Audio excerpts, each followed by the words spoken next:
Hi friends, అందరికీ నమస్కారం. Cockroach Janata party, ఈ పార్టీ గురించి నేను రెగ్యులర్గా మీతో డిస్కషన్ చేస్తూనే ఉన్నాను. సోషల్ మీడియాలో పుట్టుకొచ్చినటువంటి ఒక party, social media meme page అనుకోవచ్చు, లేదా బీజేపీ పార్టీకి ఆపోజిట్గా ఉన్నటువంటి ఆమ్ ఆద్మీ పార్టీ ఆశయాలతో వచ్చినటువంటి ఒక సోషల్ మీడియా పేజీ. అయితే దీన్ని పార్టీ అని చెప్పుకోవడానికి ఆస్కారం లేదు. పార్టీగా రిజిస్టర్ అవ్వలేదు, దానికి సభ్యులు లేరు, అధికార ప్రతినిధి, అధినేత, పార్టీ అధ్యక్షులు. రాజకీయ పార్టీ అంటే చాలా తతంగా ఉంటుంది, అదంతా మీ అందరికీ తెలుసు.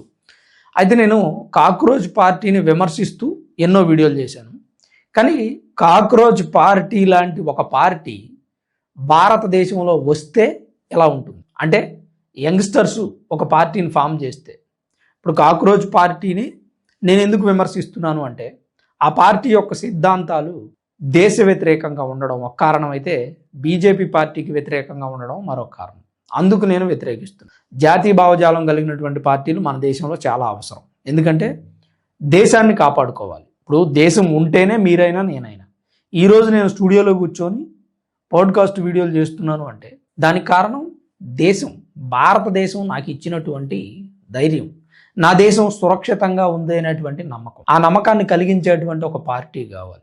ఆ పార్టీ జాతీయ భావజాలం కలిగిందై ఉండాలి. ఊరికే నేను పార్టీ పెట్టాను, నాకు దేశం మీద భక్తి లేదు అంటే శత్రు దేశాలు చూస్తూ కూర్చుంటాయా? నీ ఇంటిని నువ్వు కాపాడుకుంటే పక్కింటి వాడు నీ ఇంటిని చూస్తే భయపడతా. అలా నీ ఇంటిని కాపాడుకునేటువంటి పెద్దన్నయ్య నీ ఇంట్లో ఉండాలి.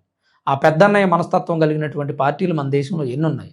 నాకెందుకో కాంగ్రెస్ పార్టీలో జాతీయ భావజాలం ఉందని అనిపించట్లేదు. మిగిలిన 5 జాతీయ పార్టీల్లో ఒక బీజేపీ పార్టీ కాస్త జాతీయ భావజాలాన్ని కలిగి ఉంటుంది. వాళ్ళు నిత్యం లేచిన దగ్గర నుంచి దేశం, దేశభక్తి, దేశ ఆచారాలు, సాంప్రదాయాలు, వీటి గురించి ఎక్కువ మాట్లాడుతూ ఉంటారు. శత్రు దేశాలకి బలంగా సమాధానం చెబుతూనే ఉన్నారు. మనం చూస్తున్నాం ఈ 12 సంవత్సరాల నుంచి.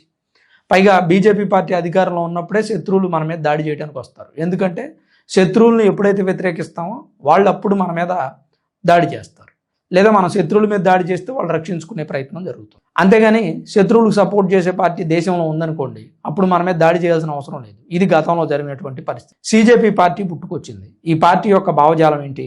ఈ పార్టీ ఏం చేయాలనుకుంటుందంటే, దేశంలో ఉద్యోగాలు పెంచాలనుకుంటుంది, యువత భవిష్యత్తు మార్చాలనుకుంటుంది. అలాగే దేశంలో ఉన్న ఒక పార్టీ దేశాన్ని అభివృద్ధి పథంలో నడిపించట్లేదు అని ఆరోపిస్తుంది. నేను అనేది ఏంటంటే, ఒక వ్యక్తి వల్ల ప్రభుత్వం నడవదు, ఒక వ్యవస్థ వలన ప్రభుత్వం నడవదు. మీరు వ్యక్తులను వద్దనుకుంటున్నారా, వ్యవస్థలను వద్దనుకుంటున్నారా, ప్రభుత్వాన్ని వద్దనుకుంటున్నారా? ఈ విషయంలో మీకు ఒక క్లారిటీ రావాలి. వ్యక్తులను వద్దు అనుకోవడం అంటే ఏంటంటే, కేంద్ర మంత్రి ధర్మేంద్ర ప్రధాన్ని రిజైన్ చేయమంటున్నారు. అతను ఒక వ్యక్తి మాత్రమే. అతని వలన వ్యవస్థ అంతా పాడవుతుందంటే నేను నమ్మను. ఎందుకంటే అతను మంచిగా పనిచేయట్లేదు, అందుకే విద్యా వ్యవస్థలో లోపాలు ఉన్నాయని మీరు ఆరోపిస్తారు. కానీ మంచిగా పనిచేసేటువంటి వ్యక్తులు అనేక మంది అదే వ్యవస్థలో ఉన్నారు కదా. ఇప్పుడు మనం వ్యవస్థను మార్చాలా, వ్యక్తులను మార్చాలా? మీరు వ్యవస్థను వ్యతిరేకిస్తున్నారా, వ్యక్తులను వ్యతిరేకిస్తున్నారా? మీరు ప్రభుత్వాన్ని మార్చాలనుకుంటున్నారా, లేదా మీరే ప్రభుత్వం అవ్వాలనుకుంటున్నారా? ఆలోచించండి ప్రాక్టికల్గా. ప్రభుత్వాన్ని మార్చడం అంటే బీజేపీ పార్టీ కాకుండా మరొక పార్టీ అధికారంలోకి వస్తే బాగుంటుంది అనేది బీజేపీ పార్టీ ఆలోచన. అలా కాకుండా బీజేపీ పార్టీని దించేసి మేమే ఎక్కుతాం అనేది మీ స్వార్థం. మీకు పరిపాలన చేసేటువంటి పరిపక్వత ఉందా? దేశాన్ని సమర్థవంతంగా నడపగలిగేటువంటి అనుభవం ఉందా? వ్యవస్థల మీద పట్టుందా? ఇప్పుడు మన దేశంలోనే కాదు, అభివృద్ధి చెందిన దేశాల్లో కూడా అవినీతి అనేది ఎంతో కొంత ఉంటుంది. దాన్ని నిర్మూలించడానికి ఆయా వ్యవస్థలు, ప్రభుత్వాలు ప్రయత్నం చేస్తూనే ఉంటాయి. మనం క్లియర్గా అర్థం చేసుకోగలగాలి. ప్రతి చోట నేరాలు జరుగుతూనే ఉన్నాయి, ప్రతి చోట అవినీతి జరుగుతూనే ఉంది వేరే దేశాల్లో, ప్రతి చోట విద్యా వ్యవస్థలో ఏదో ఒక లోపాలు ఉన్నాయి. వీటిని మనం ఎలా రెక్టిఫై చేయాలి అని ఆలోచించాలి. అఫ్కోర్స్ ప్రభుత్వం కూడా ఆలోచించాలి. ప్రస్తుతం అధికారంలో ఉన్న ప్రభుత్వం కూడా విద్యా వ్యవస్థలో ఉన్న లోపాలను బీజేపీ పార్టీ లాంటి వ్యక్తులు వేలెత్తి చూపిస్తున్నారు అంటే దాన్ని సరి చేసుకునేటువంటి ప్రయత్నం చేయాలి. అంటే చేస్తుందని నేను చెప్పను, చేయాలి ఖచ్చితంగా. ఎందుకంటే ప్రతిదాన్ని సమస్యని ఒకటి వేళతో సహా పెకలించలేము, కానీ సమస్యని రాకుండా చేసేటువంటి ప్రయత్నం జరగాలి. ఇప్పుడు ఆ టీచర్లు ఇద్దరు ఎవరో నీట్ యూజీ పేపర్లు లీక్ చేశారు. ఒక టీచరు, ఒక ప్రొఫెసరు, వాళ్ళిద్దరిని ప్రభుత్వం అరెస్ట్ చేసింది.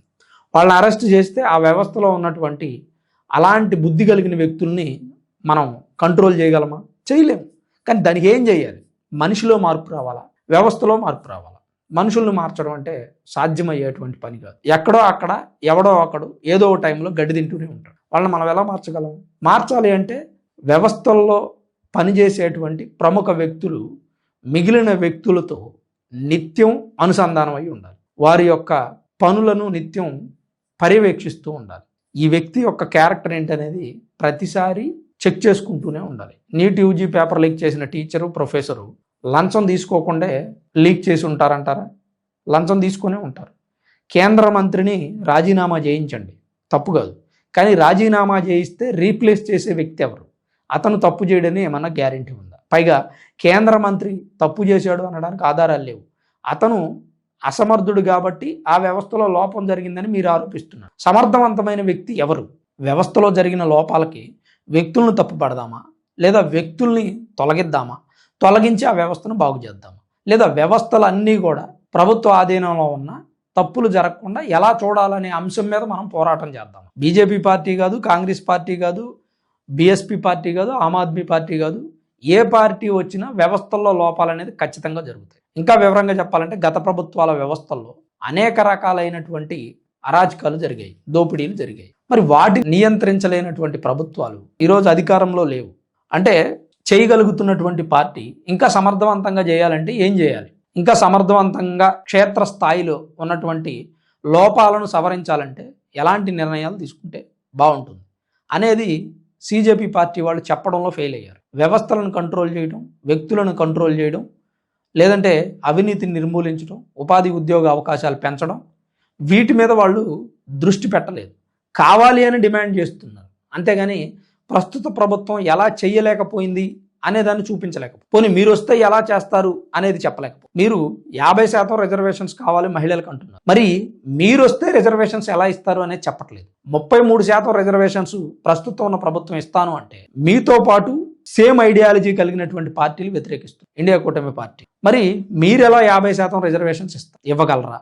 వారి ఐడియాలజీతోనే మీరు ముందుకు పోతున్నారు. అలానే యువతకి ఉపాధి ఉద్యోగ అవకాశాలు పెంచాలి అని ప్రభుత్వాన్ని అడుగుతున్నారు. అడగడం వరకు తప్పు కాదు, కానీ మీరు ఒక రాజకీయ పార్టీగా ఉన్నప్పుడు మీరు అనుకుంటున్నారు కదా రాజకీయ పార్టీ, మీరు ఎలా యువతకి ఉద్యోగ ఉపాధి అవకాశాలు పెంచుతారు, యువత భవిష్యత్తుని ఎలా మారుస్తారు అనే పాయింట్ ప్రజలకు చెప్పాలి. మీరు అక్కడ ఫెయిల్ అయ్యారు. అలానే వ్యవస్థల్లో ఉన్నటువంటి వ్యవస్థాగత సంస్థాగత లోపాలను ప్రభుత్వం సరిచేయట్లేదు కాబట్టి వ్యవస్థల్లో ఉన్న వ్యక్తులను తొలగించుదాం అంటున్నారు. మరి వ్యవస్థల్లో సంస్థల్లో ఉన్నటువంటి ప్రభుత్వ రంగ ప్రైవేట్ రంగ సంస్థల్లో ఉన్నటువంటి లోపాలని మీరు ఎలా సవరించగలరు అనేది ఒక్కసారి మీరు పరీక్షించుకోవాలి, ఆత్మ పరిశీలన చేసుకోవాలి, అప్పుడు ప్రజలకు చెప్పాలి. అలానే విద్యా వ్యవస్థలో మార్పులు రావాలి అని అంటున్నారు. ఆ విద్యా వ్యవస్థలో మార్పులు మీరు ఎలా తీసుకొస్తారనేది ఒక చార్ట్ రూపంలో ప్రజలకు చెప్పడానికి ప్రయత్నం చేయండి. అలా చెప్పకుండా ప్రభుత్వం విద్యా వ్యవస్థలో మార్పులు తీసుకురాలేదు అంటే మీరు ఎలా తీసుకొస్తారనేది చెప్పాలి కదా. చెప్పినప్పుడే ప్రజలకు అర్థమవుతుంది. రేపు మీరు ఒక రాజకీయ పార్టీగా నిలదొక్కుని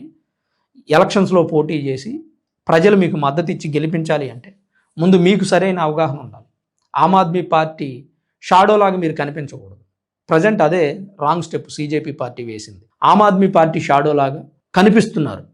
ఈ ప్రెస్ మీట్లో మాట్లాడిన ముగ్గురు సీజేపీ పార్టీ ప్రతినిధులు కూడా, ఒకరేమో భారతదేశ వ్యతిరేక యూట్యూబర్ ధ్రువరాటికి స్క్రిప్ట్లు ఇస్తారు, ఒకరేమో ఉమర్ ఖలీద్తో కలిసి ఫోటోలు దిగుతారు, మరొకరేమో ఆమ్ ఆద్మీ పార్టీ హ్యాండ్లర్గా ఉంటూ ఆ పార్టీకి రిజిగ్నేషన్ ఇవ్వకుండా ఈ పార్టీలో జాయిన్ అవుతారు. వీరు ముగ్గురు ఆమ్ ఆద్మీ పార్టీ రక్షకులే, ఆమ్ ఆద్మీ పార్టీ ఫాలోవర్సే, కానీ ఆ విషయాన్ని దాచిపెట్టి బయట ప్రపంచంలోకి మేము సీజేపీ పార్టీ వాళ్ళమని చెప్తున్నారు. ఎలా ఇది?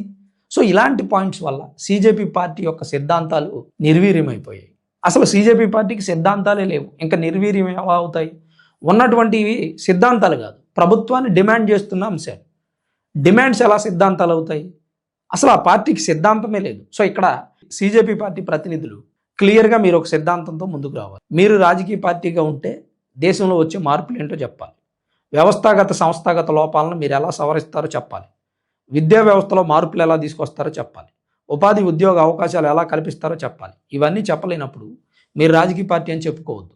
ఎందుకంటే మీరు ఆల్రెడీ జర్నలిస్టులు కాబట్టి ప్రభుత్వాన్ని ప్రశ్నిస్తున్నాం ఇండిపెండెంట్గా అని చెప్పుకోవచ్చు. మీరు ఇండిపెండెంట్ జర్నలిస్టులు కాబట్టి అలా చెప్పకుండా సోషల్ మీడియాలో ఒక మీమ్ పేజ్ ఓపెన్ చేసి మాది ఒక రాజకీయ పార్టీ, మాకు యువత ఫాలోయింగ్ ఉందని చెప్పి ఒక 2000 మంది మీరు ఢిల్లీ వచ్చి జంతర్ మంతర్లో ధర్నా పెడితే అక్కడికి వచ్చేసినంత మాత్రాన మీరు రాజకీయ పార్టీ అవ్వరు, రాజకీయ పార్టీగా గుర్తింపు పొందలేరు అనేది నా అభిప్రాయం. మరి సీజేపీ పార్టీ కార్యకర్తలు ప్రతినిధులు అని చెప్పుకుంటున్నటువంటి వ్యక్తులు ఈరోజు ధర్నాని డిజాస్టర్ చేశారు.